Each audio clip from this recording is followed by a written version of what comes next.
You have to beg and pry just to get time.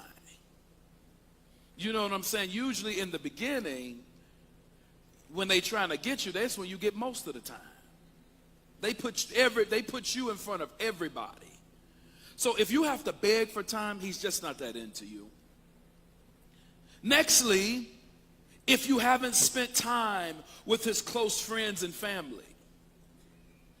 When somebody really likes you and they're into you, you're going to find yourself around their circle, their friends. They're going to introduce you, their family, their mother. You know, that's a big one. That's a really big one. That's actually the next one, is that you haven't met his mother. If you haven't met his mother, chances are he's probably not taking you very seriously right at that time. So when he starts introducing you to friends, loved ones, his mother, that's a good sign.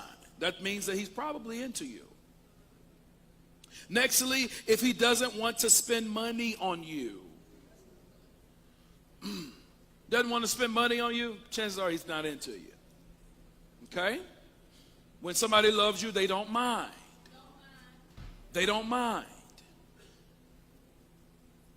Nextly, this is a big one for today's generation. If the date starts after midnight,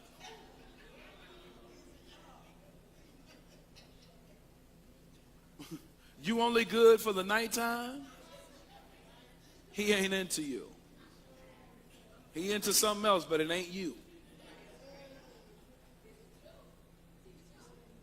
Nextly, if he says things like, I'm not ready for a serious relationship, I don't want a serious relationship, he's not into you.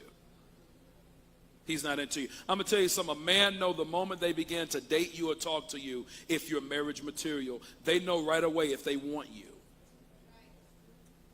And somebody say a man will never change. No, they won't, but they'll change for the right woman. They'll change.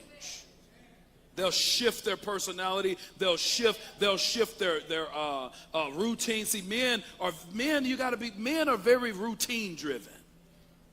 You know what I'm saying? When you start noticing them, it's for you married people. Let me give y'all a nugget real quick. For the married people, things ain't going too good in my marriage. But then all of a sudden your husband shift his routine. Something wrong. You better do something. Because when a man shifts his routine, he done found him somebody. Now all of a sudden he want to be, you've been married 20 years, he ain't never wanted to be in shape. Now he want to lose weight. Now he going to the gym. Now he eating healthy. Now he getting his hair cut. Now he buying new clothes. Ever since you known him, he kept on wearing that red and white striped shirt with the big old wrinkled jeans. That's all he ever wore, with the white dirty tennis shoes. But now all of a sudden he getting the new clothes and he going shopping and he going to the gym and he eating healthier.